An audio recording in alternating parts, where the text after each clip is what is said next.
There's a question that should be asked, I believe, in every second grade.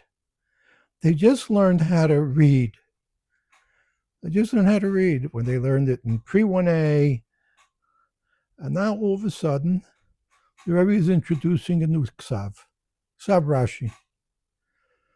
So they should be asking the Rebbe, why? Why couldn't Rashi leave the way it is and he can write Rashi, Ksav Ashuris, or whatever Ksav, like everybody else? It's a basic question.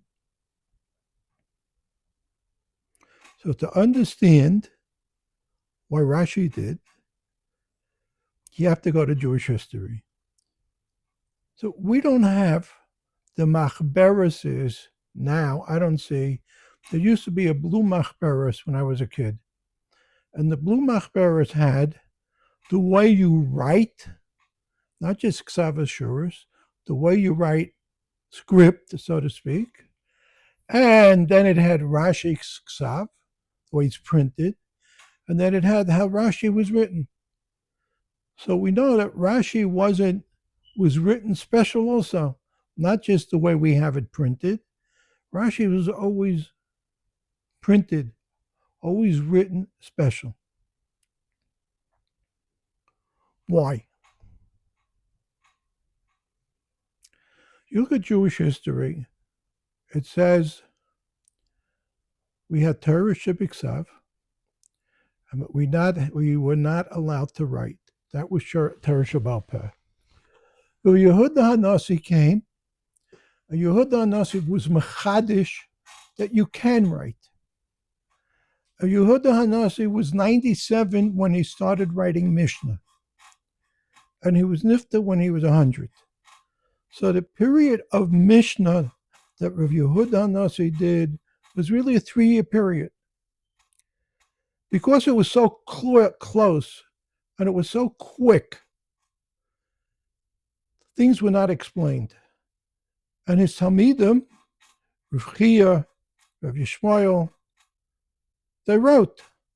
So they wrote Tosefta. You look at Tosefta is really explaining the Mishnahs in a little more arichus. They wrote Mechilta Rav Yishmael. They wrote Sifra, Sifri. They wrote. And that was the Tekufa. Why?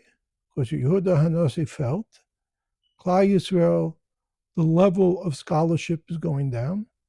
They're going into Golus, and we have to start writing, or they will not have Torah Shebal Peh. Next one who did that, and it's a kasha. The next one was Rav Yochanan. Rav Yochanan was a Talmud of Yehuda HaNasi. And Rav Yochanan lived, so Yehuda HaNasi was approximately 240 in the English calculation. And Rav Yochanan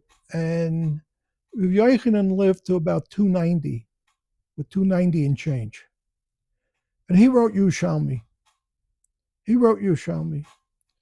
So the first question has to be, if we have Yerushalmi and we have Babli, we understand Babli cannot argue on a Mishnah.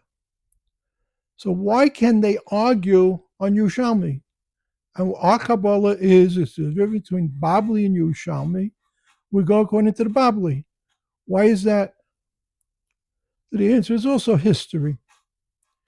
Yerushalmi was not completed until the Goyish year of 350.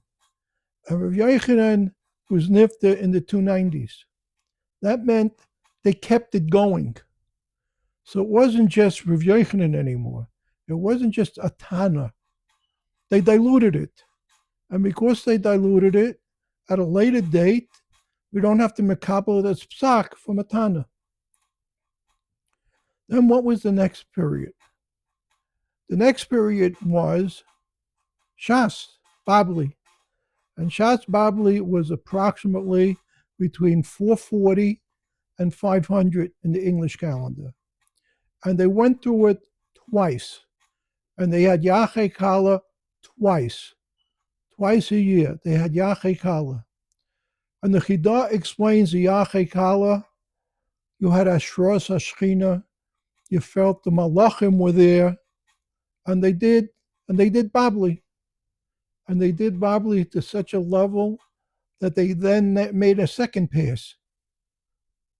30 years they had the first pass, and then they had the second pass.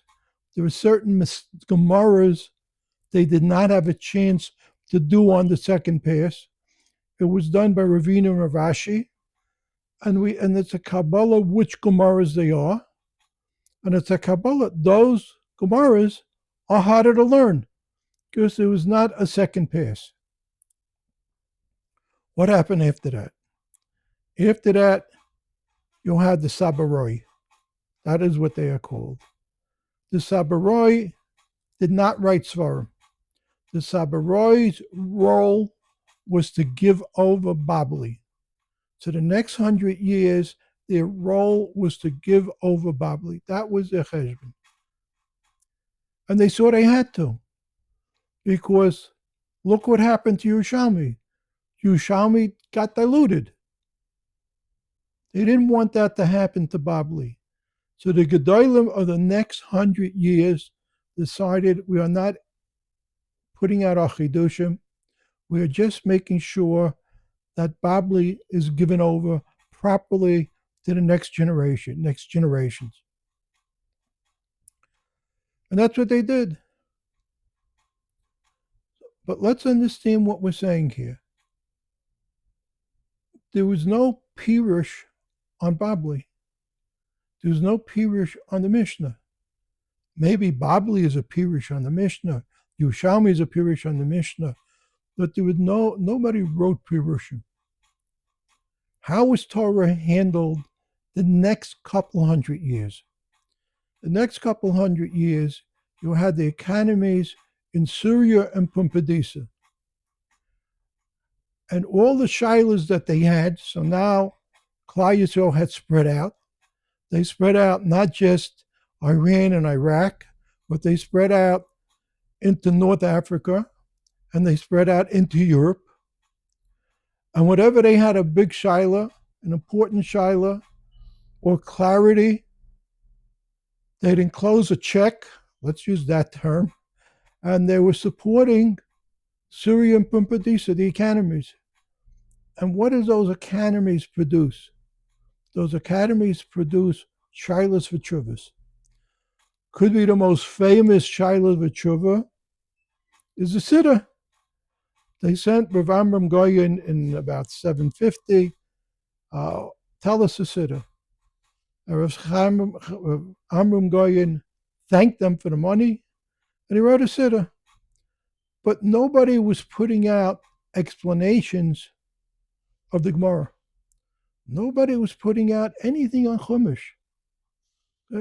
Everything was the way it was, Babli, Yerushalmi, and Shilas v'tshuvas and Halacha. Then Rashi came along. So Rashi is the beginning of the Rishonim. So you had some Rishonim who had written some pshatim on Gemara. We had some, but nobody sat and did what Rashi did. And Rashi had a question.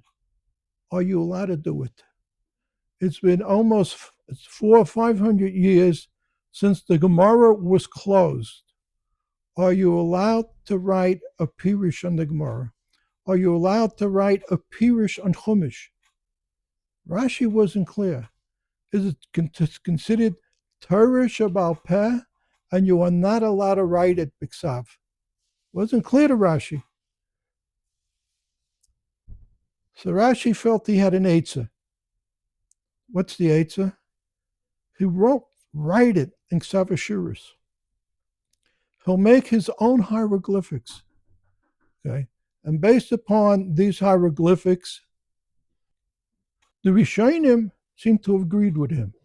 The Rishonim. Because when you have the early Rajbas and Ritva and who explained the Gemara, it's all in Rashi Ksav. It's all in Rashi Ksav. And what I am telling you why Rashi did it, the Magen Avraham brings it down in Shin Lamed Daled, and he's quoting the Ramah, Chuvas Ramah, why Rashi did it. I noticed something. I have Igris Moshe and Dibris Moshe. The Dibris Moshe was put up by Moshe in the 50s. And the first Dibris Moshe was on Baba Kama, and it's Pshat in Baba Kama. Then he came out with Moshe, with the Igris Moshe, And the Igris Moshe was Chuvas. And the Igris Moshe is not Ksav Rashi. The Igris Moshe is the regular Ksav. Ksav, like we have. So I didn't understand, when I was first looking at it, why was with Moshe Mishana the Ksav? Why is it that when he did the Dibris, he did it in Ksav Rashi? When he did the Igris, he used the regular. I didn't see anyone who talks on it. So I asked my oldest brother to ask with David. If Moshe had already passed away, and he asked with David. And he mentioned it to Rav David. There's a difference between the Dibris and the Igris. And Rav David's first reaction was, "You sure? Let me check." Then he checked, and then he says, "So what does your brother have to say?" He says, "Because Shilas v'Tshuvas was always mutter. The Ge'ainim did Shilas v'Tshuvas. If you have a Shaila in Halacha, of course you can write it. There's no question with that. But to explain Shas, to explain Chumash as an explanation, maybe you're not allowed to do it." And that's why Rashi did his Ksav. And that's what Rabbi Moshe, when he did the Dibros, kept it differently. Okay? So I guess now we're up to date, which is a Chiddush, that whatever we're writing, I think we've taken off, and we feel everything has to be written, whether it's in Rashi Ksav or regular Ksav, because people do not understand Pesach Gemara with Mefarshim. And that's why the Rishonim, when they did it with a different shinui. But now I don't think we are makbid on the shinui. Okay, thank you.